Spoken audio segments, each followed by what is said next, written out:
Entering the brand new NBA season, most people severely misjudged the capabilities of this current Utah Jazz team. This team was basically branded as a roster full of shoot-first combo guards and power forwards whose on-court fit was almost confusing and who would only play together until the team could trade each and every one of them for more draft capital. But Utah's surprising start to the season is sort of a reminder of how adaptable NBA players can be given certain circumstances, and I think Jazz guard Jordan Clarkson is a prime example of that. Clarkson landed on the Utah Jazz via a mid-season trade with the Cavs back in 2020 while being known as a talented shoot-first, high-volume scoring guard, and his impact was immediately felt for the Jazz, which at that time of his arrival had the league's worst scoring bench, as during the 27 games he played for Utah in 2019 to 2020, Clarkson averaged 15.6 points while also recording an above-league average 56.9 true shooting percentage. But over the next couple of seasons, it became apparent that Clarkson, having the ball in his hands, often led to possessions wherein he was either going to over-dribble or force himself into creating a lot of tough shots. The numbers also back this up, as from 2020 to 2022, among players who spent at least 1,000 minutes on the court, Clarkson ranked number 8 in the entire NBA in terms of passes received to passes made ratio. In short, Clarkson didn't really try to move the ball that much after receiving a pass. However, towards the end of last season and continuing this early in 2022 to 2023, things have started to change for him. Now, as a starter and sometimes as a lead ball handler for the Jazz, Clarkson has entered full facilitator mode, with his playmaking becoming a huge part of the team's early season success. After Utah's first 11 games of the season, Clarkson is averaging a career-high 5.3 assists per game, but not only that, he's also averaging 10.1 potential assists per 75 possessions, which is 4 percentage points up from his average over the past 2 seasons. Plus, the 40.1 passes per 75 possessions he's making is also more than 10 percentage points up from his average from 2020 to 2022. Sure, Clarkson is still taking a lot of shots and is currently the second leading scorer for Utah, but both the numbers and the film definitely speaks about how he has fully embraced his newfound role as a playmaking guard for the Jazz, and we'll dive into more of that in this video. So what's good everyone, it's Real Balls here, and if you do happen to enjoy this video, please do me a favor by hitting that like button. It only takes a second of your time, but it will be much appreciated. So let's get to it.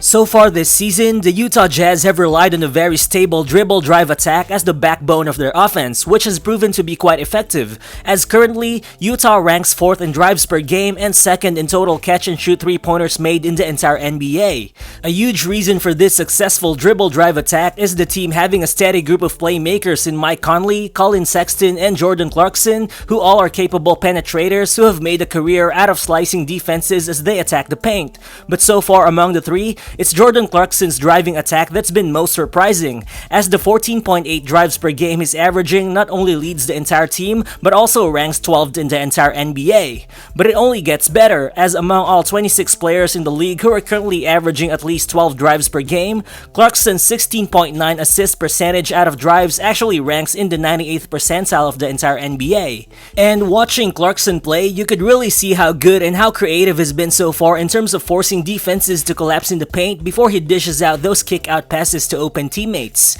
Here, as Clarkson gets the ball, you can see him break down Reggie Bullock off the dribble, and once he attacks the lane, watch the quick ball fake and how he attracts 3 defenders in the paint before he kicks the ball out to Mike Conley on the corner, who hits the contested 3. Then here, coming from the side screen action, Clarkson again drives into the paint, and knowing how the weak side defense is going to be late to react to any pass, he kicks the ball out to Conley for another 3-point basket. Well, it's not surprising that Clarkson is able to probe the defense so much when he attacks the paint, considering he has the most scoring gravity out of Utah's playmakers. But the thing is, even in those situations wherein he doesn't drive into the paint, this same scoring gravity that he has also enables him to manufacture some great passes. Clarkson has always been a shooting threat from behind the arc, and so far this season, he's shooting a highly efficient 39.3% from deep on a high volume of 8 attempts per game. This is why when he's operating as a pick-and-roll ball ball handler, defenses don't usually go under screens, and most of the time, drop defenders have to hedge over beyond the 3-point line in order to prevent Clarkson from having space to launch his outside shot.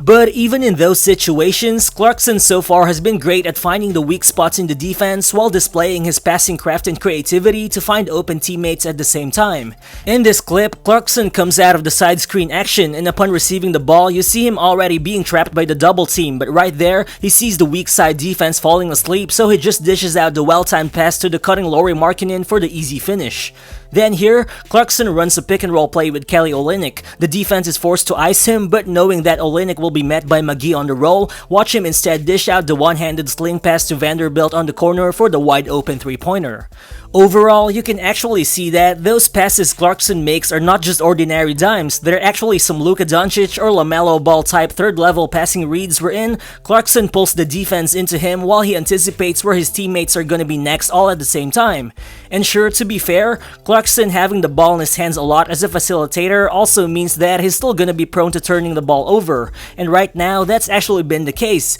His current 2.5 turnovers per game and 13.5 turnover percentage are both career highs. However, given Clarkson's current role, this is kinda expected, but still, I think what you gotta love about his play so far is that shooting the ball isn't really his primary option anymore, and he's just really much more inclined to pass the ball more than ever. And proof of that is Clarkson's current 26.0 assist percentage, which actually ranks in the 78th percentile of the entire NBA and in the 95th percentile among all guards. Basically, this means that even when you still often see him snake dribbling around his defender, he's not just out there randomly hunting for a shot, but instead, he's trying to probe the defense to actually open up cutting lanes for his teammates. Just like here, you see Clarkson run the pick and roll with Vanderbilt. His snake dribbles around the drop coverage towards the paint, but while doing this, he's already reading the weak side action, and he dishes out the easy bounce pass to the cutting Olynyk. Again here, off the pick and roll, Clarkson snake dribbles around his man while reading the floor, then watch him wait for the entire defense to collapse on him before dishing out the one-handed no-look overhead pass to Markkanen in the interior. Well, Clarkson has been dishing out a lot of those highlight-worthy passes, but more importantly, the numbers show that he's also making strides in terms of trusting his teammates even in clutch moments. As over the past 2 seasons, Clarkson has only recorded a total of 2 assists in 54 minutes of clutch play, but so far in 32.7 minutes of clutch play during Utah's first 11 games of the season, he already has recorded a total of 7 assists, which also ranks as the 4th most in the entire NBA. This totally shows the staggering difference and the huge shift in the way Jordan Clarkson has been taking over games for Utah recently, and at this point, I think you can say that Clarkson's development as a playmaker has definitely impacted the Jazz in a lot of good ways, even more than the impact that he had on the team in the past. Cause looking at it, when Clarkson was on the floor last season, the Jazz were a plus 1.6 points per 100 possessions as a team, but so far this season, that number is up to plus 8.7 points per 100 possessions, which plus-minus number ranks in the 78th percentile of the entire NBA, as well as the second highest among Utah's players, only behind Lauri Markkanen. Also, it's quite mind-blowing that despite trading away an elite finisher in Rudy Gobert, an elite shot creator in Donovan Mitchell, and an elite shooter in Bojan Bogdanovic, the Jazz are still currently sporting an offensive rating of 118 points per 100 possessions with Jordan Clarkson on the floor, which number is actually even a bit higher than the 117.8 offensive rating that the team had when Donovan Mitchell was on the court last season for Utah. Well, for sure, that's not to say that Clarkson is a better player than Donovan Mitchell, and of course, it's based on a very small sample size so far this season, but the point is, the early numbers definitely speak about how Jordan Clarkson has been a really crucial piece for this new-look Jazz team. Whatever the case may be, when Clarkson is passing the ball the way he's doing so far, the below-league average 55% true shooting mark he's putting up don't seem to matter at all, cause the Jazz still currently have the 8th best offensive rating in the entire NBA, despite not having a single All-Star player on the roster. But most importantly, moving forward, whether the Utah Jazz trade Clarkson or keep him as a veteran presence for the team,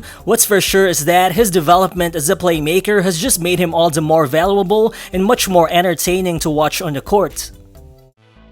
So thank you guys if you've made it until the end of the video. What are actually your thoughts on Jordan Clarkson this season? Can he actually be an all-star for the Utah Jazz? Feel free to share your thoughts in the comment section below, and again, if you're new to the channel, please consider subscribing as well. Again, this is Rero Balls, and I'll see you on the next one. Peace.